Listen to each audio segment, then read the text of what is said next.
Caríssimos irmãos e irmãs aqui presentes, caríssimos irmãos que nos acompanham pelos meios de comunicação. Nós chegamos no 33º domingo do tempo comum. Estamos às vésperas de terminar o ano litúrgico. Durante todo este ano, nós meditamos a respeito do Evangelho de São Marcos.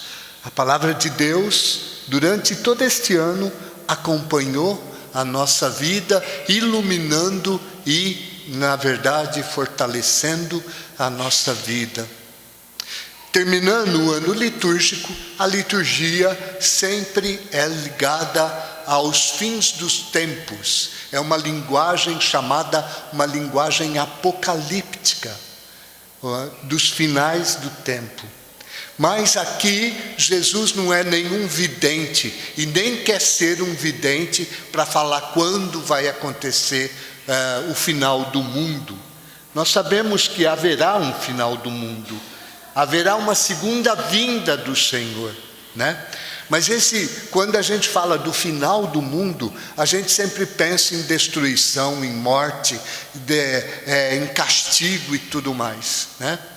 A coisa não é bem nessa ótica que é colocada, né?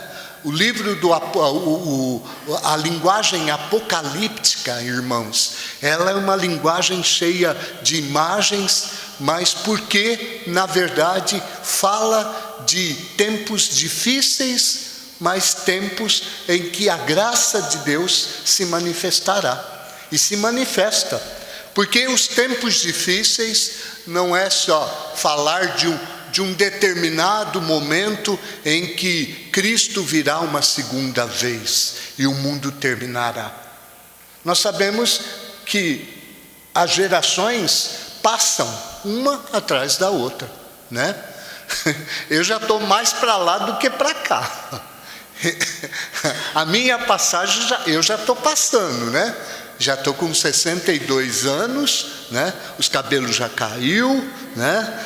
As dores no corpo já começam, as dificuldades, né? Da velhice, faz parte, não é verdade? Falar em tribulação, falar em dificuldade, quem aqui não passa dificuldade? Quem aqui não passa por tribulações? No mundo, por acaso, alguma vez, não aconteceu as catástrofes, as dificuldades? Sempre aconteceram e sempre vão acontecer. No mundo de hoje, em pleno século 21, não existe ainda guerra, irmãos? Então, todas essas coisas estão acontecendo e acontecem. Uma geração sucede a outra. Uma realidade sucede a outra. E é assim que nós temos que encarar a nossa vida. Não com temor, mas sabendo o quê? Que nós temos um Deus que caminha conosco. Por isso, se nós temos esse Deus que caminha conosco, se nós temos um Deus presente na nossa vida, nós conseguimos enxergar nos acontecimentos esta presença de Deus. E se nós conseguimos enxergar esta presença de Deus nos acontecimentos, os acontecimentos não nos abalam, não é? O problema é quando a gente caminha, e a gente caminha alicerçado em outras realidades. Quando, na verdade, nós colocamos como fundamento da nossa existência naquilo que é efêmero, naquilo que passa, nas coisas do mundo, nos bens do mundo, no materialismo. Tudo isso passa, irmãos. O que permanece? Deus. Por isso, esta liturgia, mais do que uma ameaça, é um convite que Deus faz para cada um de nós. Olha, estejam atentos. Irmãos, desde o momento em que Cristo veio ao mundo, desde o momento em que Ele se encarnou e realizou a obra de salvação no mundo, esta obra, o reino de Deus, já está presente no meio de nós. O problema é enxergarmos ou não. Se nós não enxergamos o reino, andamos no mundo feito barata tonta, sem saber aonde colocar a nossa vida, sem saber aonde alicerçar quando os problemas, quando as dificuldades, quando as tempestades acontecem. Por isso a nossa vida muitas vezes nós vivemos sempre uma situação de alegria ou de insegurança. Por isso é importante, a liturgia de hoje quer nos convidar justamente a isto. Olha que maravilhoso, a primeira leitura, ela fala também desta destruição, desse tempo difícil que vai acontecer na vida do povo de Israel. O profeta Daniel aqui, ele está profetizando uma situação difícil, mas ele fala de um anjo, que é Miguel, e Miguel é o anjo que vem a defender de quê? Contra o mal. Irmãos, o mal existe no mundo? Existe. Todos os dias o demônio está batendo na minha porta e na porta de cada um de vocês. Sabe para quê? Para dizer, Deus não te ama. Olha a situação da tua vida. Olha, o demônio sempre quer nos levar ao desespero. O demônio sempre quer nos levar à insegurança, a acharmos que não tem saída, que tudo caiu na nossa cabeça e nós ficamos desesperados. Se nós acreditarmos nisso, irmãos, nós não vamos viver. Mas o profeta vem anunciar o quê? Um tempo de graça, porque fomos marcados, porque os nossos nomes estão escritos no livro da vida. O que é isso? É o batismo, é a fé. Quando vivemos na fé, a presença de Deus na nossa vida, então, olha o que o salmo de resposta fala para cada um de nós nesta liturgia. É maravilhoso quando ele diz assim: guardai-me, ó Deus, porque em vós me refugio. E o salmo inteiro fala disto, fala desta presença de Deus na vida do cristão.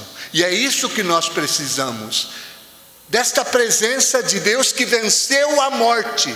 Cristo venceu o mal, uma vez por todos, dizia a segunda leitura. Ele morreu para quê? Para apagar os nossos pecados, para destruir a morte.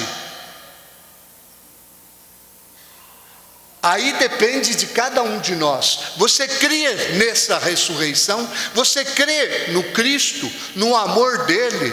Você acredita que através da cruz, a cruz é uma salvação para cada um de nós? O mistério da cruz? E o mistério da cruz, irmãos, é algo que precisamos refletir a cada dia, porque a cruz está presente na vida de todo mundo. Mas se na tua cruz não existe o Cristo ressuscitado, então a cruz cai como um peso na tua vida e te mata e te destrói. A cruz é o sofrimento, são as dificuldades, são os problemas, são as tempestades da vida que acontecem na vida de cada um. Mas se o nosso refúgio é o Senhor, por que temer? Olha o que o salmista diz neste Salmo 15. Ó Senhor, sois minha herança e minha taça, meu destino está seguro em vossas mãos. Tenho sempre o Senhor ante meus olhos, pois se eu tenho ao meu lado, eu não vacilo. Quem cai no pecado? Quem vacila na fé? Quem não tem Deus. quem caminha de verdade a esmo, né? Por isso esta liturgia, ela quer fazer com que dentro de nós, irmãos, nasça a esperança e o desejo deste Deus, que nós caminhemos de verdade iluminados pelo Senhor, para que de fato Ele possa nos ajudar. Eis porque meu coração está em festa, minha alma rejubila de alegria, e até meu corpo no repouso está tranquilo, pois não haveis de me deixar entregue à morte, nem vosso amigo conhecer a corrupção. Por isso, esta liturgia, irmãos, quer nos chamar o quê? A caminharmos na vida com Deus, a não ter medo, né? Eu falei para vocês, já estou mais para lá do que para cá. Eu não sei o que espera na minha vida. Eu não sei se eu vou ficar numa cadeira de roda, pode ser. Se vai ter alguém para me cuidar, não sei. Mas se eu tenho o Senhor, isso me basta. Esta é a garantia do cristão, de não perdermos, irmãos, a fé, de confiarmos na graça de Deus. Jesus, ele fala da destruição do cosmo, da destruição das coisas que inevitavelmente, né, ele fala, tudo passará, a minha palavra não passará. Quem que é a palavra? É Cristo. Esta é a garantia de vitória para mim e para cada um de vocês. A certeza desta presença, deste sol que é Cristo, que ilumina a vida de cada um de nós. E é interessante, porque ele coloca aqui um sinal. Ele fala da figueira. Quando os ramos dela estão verde e começa a brotar, significa que o verão está chegando. A gente sabe que uma estação muda, né? No ano inteiro nós temos estações, né? Primavera, verão, temos outono, temos inverno. O inverno significa o quê? Quando tudo morre. No inverno, aqui nosso inverno está bem pouco, né? Mas o inverno na Europa ou lá em Jerusalém, né? O que acontece? Cai a neve, as plantas morrem, caem todas as folhas, fica como que parece morto, parece que não tem vida, aquele galho seco, né? Mas de repente, começa o verão, começa a brotar tudo. E brotar tudo significa o quê? Vida nova. O verão significa uma nova vida. O Senhor sempre vem trazer para cada um de nós, irmãos, esta certeza, esta garantia da nova vida que vem de verdade para suceder a antiga. O velho passou, eis que surge a coisa nova. Nós sempre temos que ter esta expectativa e viver nesta expectativa. Temos sofrimentos, mas o sofrimento também passa. Temos dificuldades, as dificuldades também passam, né? E de saber que no fim, irmãos, no fim de tudo, a vida venceu a morte. É esta a certeza que devemos ter no nosso coração. Por isso devemos caminhar sempre em Cristo, alicerçados na sua palavra, para que ela, de fato, nos fortaleça e nos ajude.